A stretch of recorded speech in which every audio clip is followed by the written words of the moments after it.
Assalamualaikum warahmatullahi wabarakatuh. Pada kesempatan kali ini saya ingin membawakan materi tentang konsep dasar metodologi pembelajaran. Perkenalkan, nama saya Istiadat Mamarewai, saya Widyaswara Ahli Madra di Balai Diklat Agama Makassar di bawah naungan Kementerian Agama Republik Indonesia. Untuk materi kita tentang konsep dasar metodologi pembelajaran, pertama kita harus mengetahui terlebih dahulu tentang konsep apa yang dimaksud dengan definisi-definisi seputar metodologi yang terkadang kita agak suka membedakan yang mana termasuk teknik, strategi, metode, model pembelajaran dan pendekatan pembelajaran. Di sini saya ingin mengulas tentang bagaimana pemahaman tentang konsep yang membedakan antara teknik, strategi, metode, model maupun pendekatan ini. Pertama-tama saya ingin bermula dari ilustrasi sebuah pemahaman tentang metodologi, model ataupun pendekatan itu kita bisa ilustrasikan seperti halnya kita ingin membuat sebuah model baju.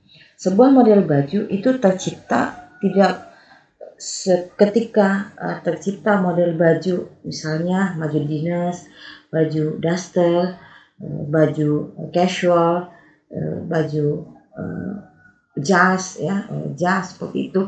Tetapi dia melalui sebuah proses.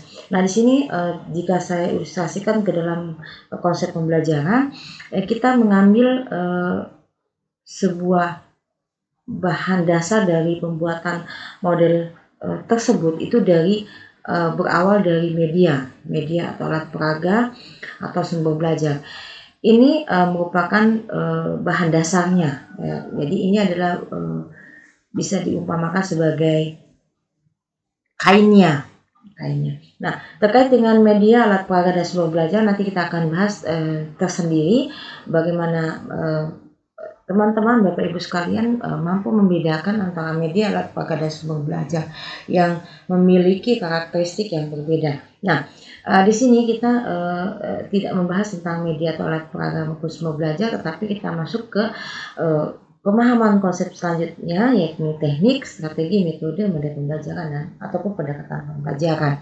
Yang terkadang kalau kita melihat di beberapa buku-buku sumber itu terkadang kita mengalami kebingungan terhadap seperti apa sih perbedaan konseptual yang membedakan antara teknik, strategi, metode maupun model pembelajaran sampai kepada pendekatan pembelajaran. Nah, di sini saya mencoba meramu pemahaman tersebut dari berbagai macam buku pembelajaran yang saya baca, terutama terkait dengan metodologi pembelajaran maupun model-model pembelajaran. Yang terkait dengan perencanaan pembelajaran, kita melihat ada teknik, guys. Kalau kita ilustrasikan seperti halnya tadi, kita membuat sebuah baju, kita melihat tekniknya. Untuk membuat sebuah model baju atau model pembelajaran kita melalui fase teknik. Teknik itu terkait dengan pola. Pola apa itu? Pola yang berupa pemetaan. Ya, kalau baju ya polanya atau pola bajunya.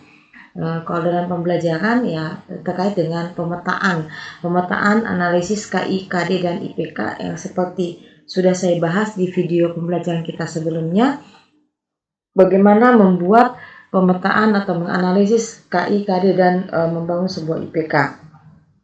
Kemudian selanjutnya ada penyiapan perangkat pembelajaran.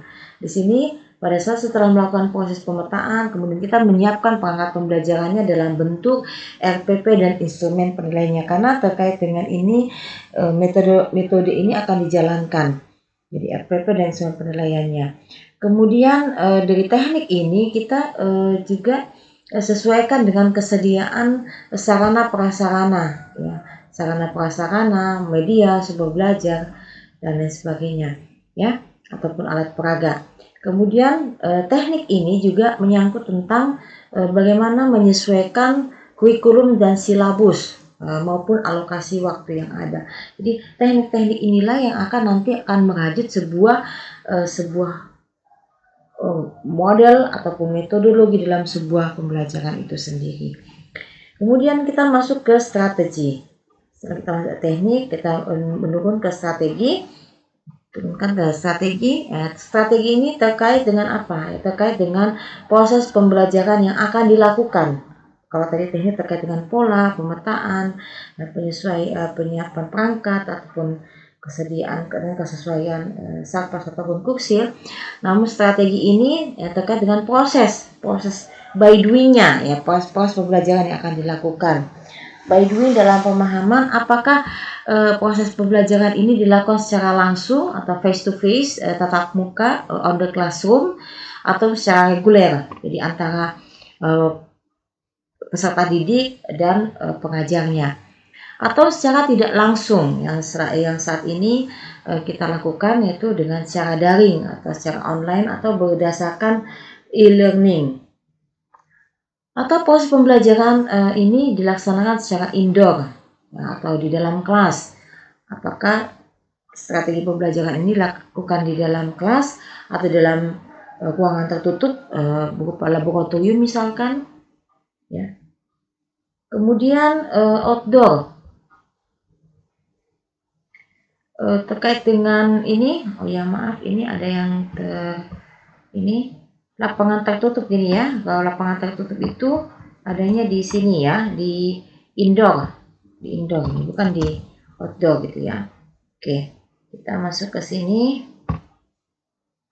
Jadi kalau indoor itu ada kelas, ada laboratorium, ada lapangan tertutup. Itu masuk kategori proses pembelajaran yang dilaksanakan secara indoor. Sedangkan untuk outdoor itu kita lihat ada di lapangan terbuka atau halaman atau taman atau kebun dan lain sebagainya, atau pasar yang bisa kita lakukan proses pembelajaran. Jadi kita merencanakan strategi itu dalam proses-proses pembelajaran yang akan dilakukan. Kemudian terkait dengan strategi juga kita melihat bagaimana strategi kita mengajarkan materi ini di dalam proses metodologi maupun model-model pembelajarannya dilihat dari kedalaman dan keluasan isi materi. Kemudian terkait pula dengan karakteristik peserta didik ini juga yang perlu diperhatikan oleh seorang guru di dalam nanti menjalankan strategi pembelajarannya. Itu dalam proses perencanaan ada teknik dan ada strategi. Nah, di dalam pelaksanaan pembelajaran ini kita sudah masuk ke metode pembelajaran. Terkait dengan metode itu terkait dengan cara penyampaian materinya. Jadi metode itu cara penyampaian materi berupa mimik atau gestur ataupun berupa retorika vokal. Jadi setiap pengajar itu memiliki mimik, gestur ataupun retorika vokal yang berbeda meskipun dengan materi yang sama dan peserta didik yang sama. Itu akan mengalami akan terlihat perbedaan karakteristik yang berbeda, ya. Kemudian terkait metode ini adalah kita terkait dengan penggunaan media. Bagaimana metode itu dilaksanakan dengan media atau alat peraga sumber belajarnya. Seperti halnya tadi saya katakan diilustrasikan dengan membuat baju. Metode membuat baju itu dengan cara apa? Apakah dengan menggunakan dijahitnya itu dengan menggunakan mesin jahit, ya? Apakah merek Brother atau merek Singer? Atau dengan tusuk tusuk jelujur atau tikam jejak seperti itu. Itu cara-cara media. Jadi cara merajut model ataupun sebuah model, ya, baik model pembelajaran ataupun saya ilustrasikan sebagai model sebuah baju. Nah, kemudian terkait dengan metode, di situ ada feedback. Jadi ada feedback sebagai instrumen penilaian pembelajaran. Feedbacknya adalah instrumen penilaian. Jadi setelah menggunakan media, kira-kira cocok tidak media ini dengan materi yang akan diajarkan. Jadi harus mengacu pada metode pembelajaran. Ya. Jadi kalau berbicara masalah metodologi, ya berarti terkait dengan ilmunya, ya, ilmu bagaimana menjalankan, membawakan materi dengan cara-cara yang tertentu seperti itu, ya. Itu metode. Kemudian model. Terkait dengan model, nah ini setelah disampaikan materinya, maka akan terbentuk sebuah model. Bagaimana model itu dibedakan dengan metode? Ini terkait dari model itu ada tahapan atau sintaks pembelajarannya. Jadi sintaks atau tahapan. Jadi berbeda dengan metode, model itu memiliki tahapan, sedangkan kalau metode itu tidak memiliki tahapan atau sintaks, ya, atau berupa pola sintaksnya. Kemudian tahapan atau sintaks pembelajaran ini dapat berupa kegiatan pembelajarannya.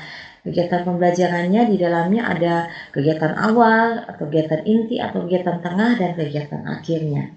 Kemudian kesesuaian dengan penilaian pembelajaran. Jadi di model pembelajaran ini ada kesesuaian antara model-model yang dilakukan dengan penilaian pembelajaran yang akan diikutkan pada proses pembelajarannya. Kemudian terkait dengan model itu ada kekhasan sebagai ciri pembeda antara model pembelajaran yang satu dengan model pembelajaran yang lainnya. Ini kita bisa lihat dari peserta didiknya, apakah dia adalah bentuk individual atau kelompok, atau ada tidaknya masalah atau solusi. Nah, nanti kita akan bahas tersendiri tentang model pembelajaran. Nah, sedikit kita bahas tentang model pembelajaran. Ya, ini ada 3 rumah besar yang bisa saya sampaikan di sini. Yang pertama adalah direct instruction. Direct instruction cirinya adalah pembelajaran langsung.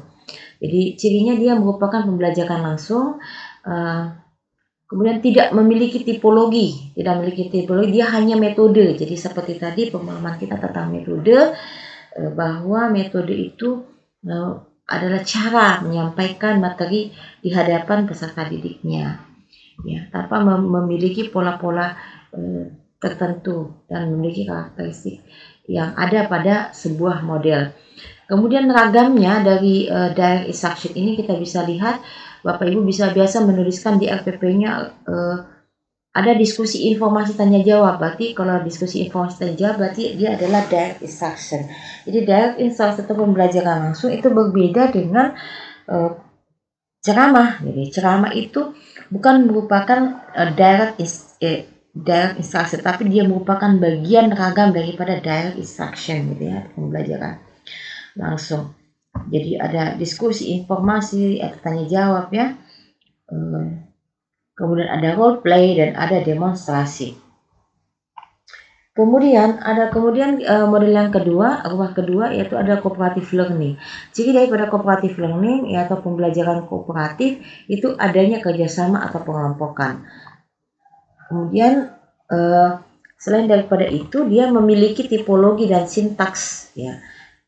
Karena dia sebuah model, maka dia memiliki tipologi, berbeda dengan direct instruction tadi tidak memiliki tipologi.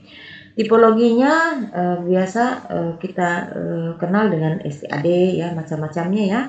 Ragam tipologi ada STAD, ada Jigsaw, ada TGT. Jadi STAD Student Team Achievement Division, ada Jigsaw, ada TGT Tournament Group Team, ya, Team Group Tournament. Kemudian ada Everyone is a Teacher here, ya, setiap orang bisa jadi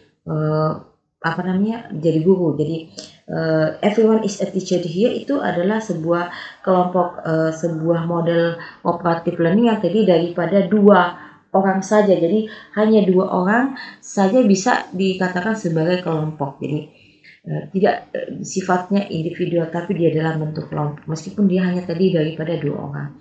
Oke, kemudian lanjut ke model ketiga adalah problem based learning. Ciri daripada problem based learning itu adalah pembelajaran berbasis masalah. Di sini ada masalah dan ada solusi, ciri khasnya. Yang pasti ada problem dan ada problem solvingnya. Kemudian bisa kelompok dan bisa perorangan. Jadi bisa dilaksanakan secara kelompok dan bisa secara perorangan. Tipologi daripada problem based learning ini ada NHT atau number hit together, ada information search, ya, mencari sumber, ya, baik di internet maupun di di surat kabar, di buku-buku dan lain sebagainya. Dan ada puzzle, bagaimana menyusun puzzle atau teka-teki ya, atau pecahan-pecahan gambar atau pecahan-pecahan kata, itu bisa dilakukan di model problem based learning. Dan ada snowball throwing ya, dengan snowball throwing dengan membuat bola ya, dengan di dalamnya mengacu pada ada materi, kemudian dilempar, kemudian digulirkan kepada orang lain. Kemudian ada NHT ya, NHT number hit together, tadi saya belum singgung. Ada number hit together itu kepala bernomor ya. Jadi kepala bernomor itu bisa bagaimana anak-anak mencari nomor, misalnya nomor temannya atau nomor jawabannya ya, seperti itu. Oke. Itu kita akan bahas terkait dengan model pembelajaran. Saya akan membuatkan video pembelajaran terkait dengan macam-macam model pembelajaran. Kemudian kita masuk di evaluasi pembelajaran ya, dari bagian konsep metodologi pembelajaran ini ada di evaluasi pembelajaran itu terkait dengan pendekatan pembelajaran. Nah, setelah model terbentuk, maka kita bisa melihat apakah model pembelajaran ini atau model baju ini cocoknya dipakai di situasi dan kondisi yang seperti apa. Jadi pendekatan pembelajaran yang dimaksud di sini adalah cara pandang melihat pembelajaran yang akan dan telah terjadi untuk disesuaikan dengan situasi dan kondisi pembelajaran dan tuntutan kurikulum yang berlaku. Ini yang dikonstruk. Jadi bagaimana sebuah model pembelajaran itu dipandang sebagai sebuah model pembelajaran yang cocok dengan materi yang ada, cocok dengan karakteristik materi yang ada, cocok dengan karakteristik siswa yang diajar. Seperti itu. Jadi pendekatan pembelajaran ini kita bisa lihat ragamnya ya. Yang dahulu kita mengenal ada namanya pendekatan CBSA atau pendekatan cara belajar siswa aktif ya, atau biasa dikatakan sebagai yang di-upgrade menjadi sebuah pendekatan student centered learning gitu ya, atau student centered learning atau pendekatan berbasis pada siswa. Kemudian ada lagi versus dari pendekatan berbasis siswa ya, pendekatan berbasis pada guru. Kalau kapan pendekatan berbasis guru ini dilakukan, itu apabila materi yang akan diajarkan itu tidak pernah sama sekali didengar. Materi tersebut masih tergolong baru buat peserta didik kita, maka yang harus dilakukan oleh seorang guru ya, melakukan pendekatan pembelajaran dengan pendekatan berpusat pada guru. Jadi pendekatan berbasis pada guru bukan berarti hilang sama sekali dalam proses pembelajaran kita, tapi seorang guru mampu mengantarkan terlebih dahulu materi yang belum pernah didengar, yang belum pernah didapat oleh peserta didik kita. Kemudian lanjut ke pendekatan konstruktivistik. Ada pendekatan konstruktivistik itu adalah pendekatan yang mampu mengkonstruk daya berpikir anak, daya juang anak, yang memiliki adversity quotient seorang anak untuk tidak putus asa ya, mendapatkan jalan-jalan ataupun solusi-solusi terbaik dari permasalahan-permasalahan pembelajarannya ataupun di dalam kehidupannya. Jadi pendekatan konstruktivistik lebih kepada pendekatan mengkonstruk, membangun daya berpikir, daya juang ya anak. Daya khayal anak juga dibangun di pendekatan konstruktivistik ini. Kemudian pendekatan behavioristik. Pendekatan behavioristik kayak pendekatan pembiasaan, untuk berperilaku yang lebih baik ya. Pendekatan yang membiasakan hal-hal yang baik tentunya. Kemudian pendekatan CTL atau contextual teaching learning, ada pendekatan yang sifatnya kontekstual yang real terjadi di dunia peserta didik kita. Jadi pembelajaran itu lebih real dengan lingkungan yang ada di sekitar siswa kita. Jadi siswa kita itu diajak untuk mengenali lingkungan sekitarnya. Jadi tidak dalam pemahaman mengenal sesuatu yang mereka tidak pernah lihat, tidak pernah rasakan, tetapi masuk ke dalam dunia mereka. Ya, menurut Bobby DePorter, ya, di pembelajaran kuantum di sini sifatnya sangat kontekstual. Jadi kita memasuki dunia real siswa kita, anak-anak kita. Kemudian pendekatan saintifik atau 5M, ya, kita mengenalnya ada observing, ya, atau mengamati, ada menanyakan, ada questioning, kemudian ada collecting data, mengumpulkan data, kemudian ada association atau menghubung-hubungkan gitu ya, atau menalar gitu. Kemudian ada communicating atau komunikasi. Jadi 5M ini yang sudah kita kenal bahwa pendekatan saintifik yang digagas pertama kali oleh kurikulum 2013 ini sebenarnya sudah ada sebelumnya namun belum dibunyikan. Jadi pendekatan saintifik ini sama halnya seperti authentic assessment.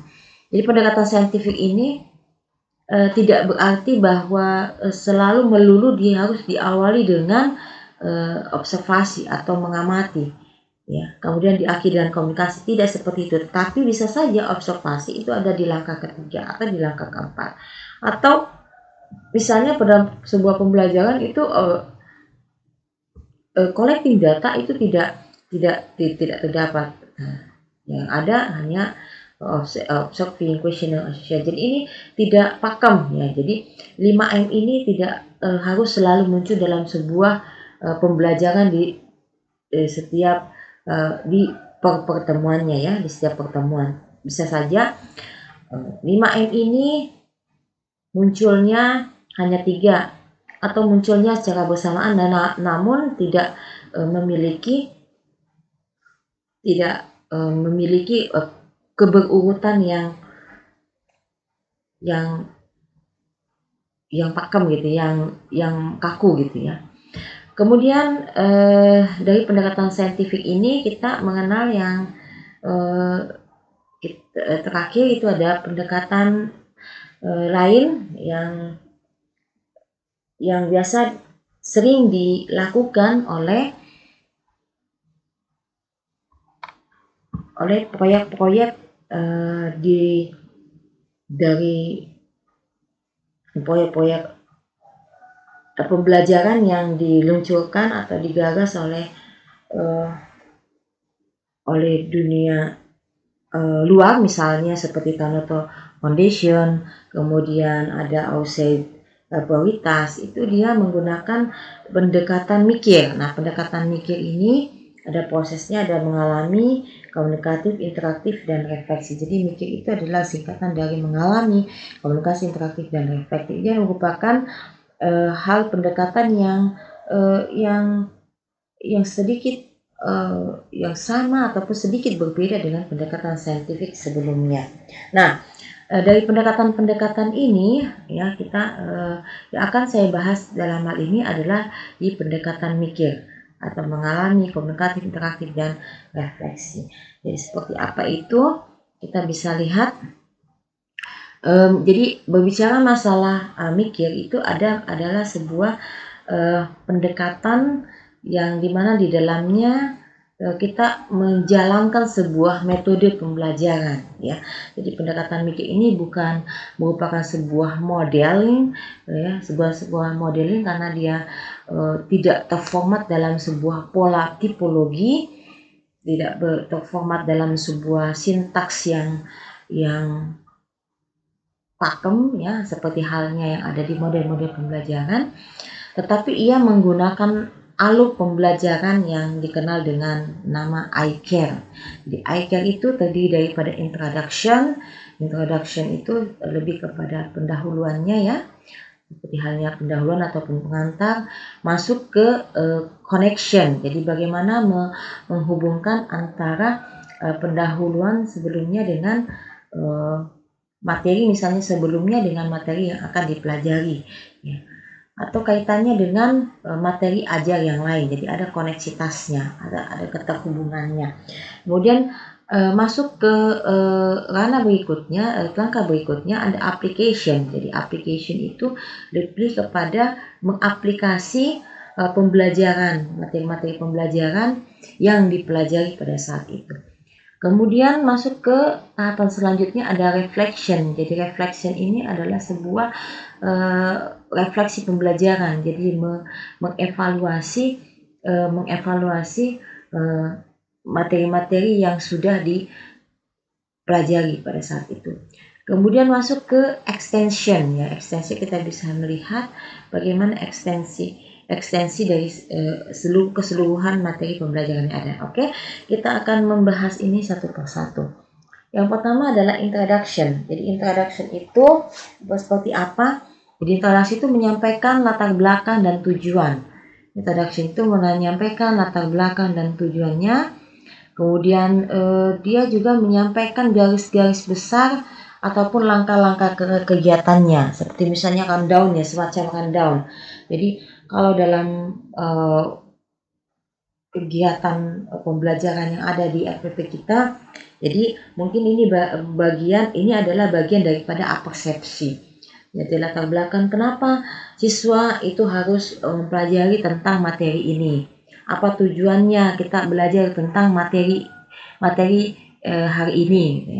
Kemudian kira-kira langkah kegiatan apa saja yang akan kita lakukan pada hari ini misalnya. Jadi guru mampu menyampaikan itu langkah-langkah kegiatannya. Apakah dengan dengan kegiatan praktikum misalnya, atau kegiatan pengamatan dengan di outdoor, atau kegiatan di dalam kelas dengan pengamatan di dalam kelas. Kemudian masuk ke connection. Jadi connection ini lebih ke pada kegiatan brainstorming atau curah pendapat. Ya, brainstorming atau curah pendapat ini dilakukan oleh guru kepada siswa, yaitu dengan cara saling bertanya jawab ya tentang sesuatu hal yang ada kaitannya dengan materi yang dipelajari pada hari itu, ataupun melalui via tayangan video ya, via tayangan video yang disampaikan oleh guru di awal pembelajarannya, ataupun misalnya seorang guru mampu menstimulus siswa untuk mengingat kembali hal-hal apa saja yang telah dipelajarinya gitu. Itu bagian daripada connection yang bisa Bapak Ibu lakukan sebagai seorang guru. Kemudian di connection ini Bapak Ibu juga bisa melakukan urun gagasan atau pengalaman. Jadi bagaimana gagasan-gagasan apa atau pengalaman-pengalaman apa saja yang didapat oleh siswa itu disampaikan di awal-awal pembelajaran ini.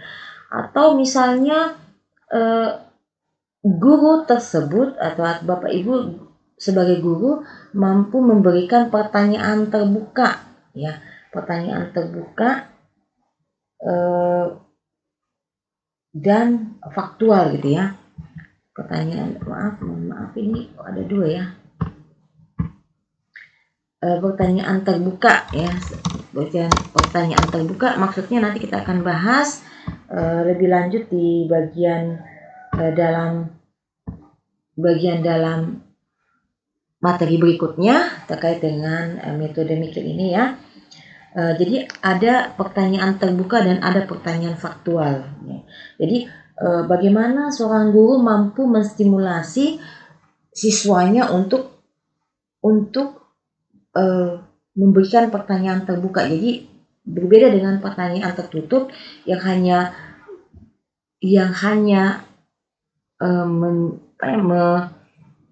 hanya mendapat jawaban ya dan tidak saja. Jadi pertanyaan terbuka lebih kepada pertanyaan yang lebih mampu mengeksplorasi kemampuan siswa untuk mengingat ya, seperti tadi mengingat, kemudian mengeksplorasi pengalaman-pengalaman dirinya yang ada kaitannya dengan pembelajaran yang akan dipelajari pada hari itu. Begitu pula dengan pertanyaan yang faktual, jadi pertanyaan yang lebih sifatnya fakta, ya, fakta, bukan pertanyaan yang sifatnya imajinatif. Nah, terkait dengan pertanyaan ini, jika Bapak Ibu sebagai guru mampu mengajarkan pertanyaan yang baik, maka kita sungguh telah mengajar dengan baik. Jadi if you ask well, you teach well. Jadi bagaimana melatih pertanyaan yang baik, kepada anak itu harus selalu melalui sebuah proses. Dan saya rasa Bapak Ibu juga memiliki kemampuan untuk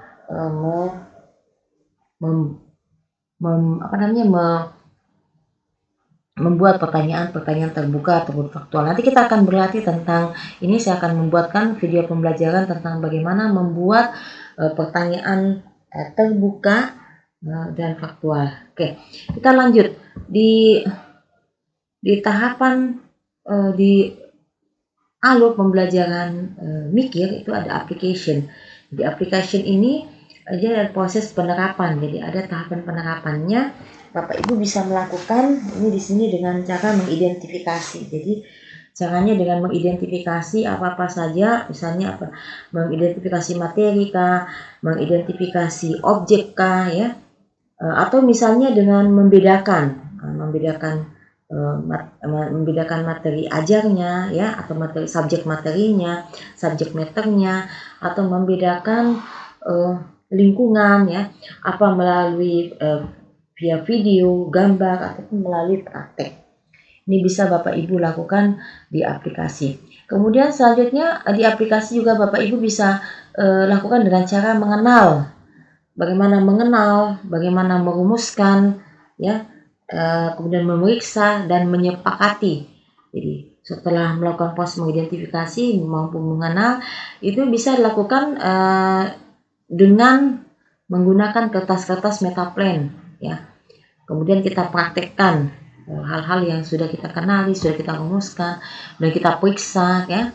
Kemudian kita masuk ke langkah selanjutnya di aplikasi. Bapak Ibu juga bisa mampu merancang lembar kerja, ya, merancang lembar kerjanya sendiri, mampu merancang lembar kerja. Misalnya ini diperuntukkan untuk Bapak Ibu sebagai guru, ya, bukan sebagai siswa. Jadi bagaimana Bapak Ibu sebagai guru mampu membuat sendiri lembar kerja untuk siswanya. Jadi lembar kerja itu tidak melulu harus copy paste dari internet atau dari buku-buku, bergantung pada buku-buku ajar yang ada.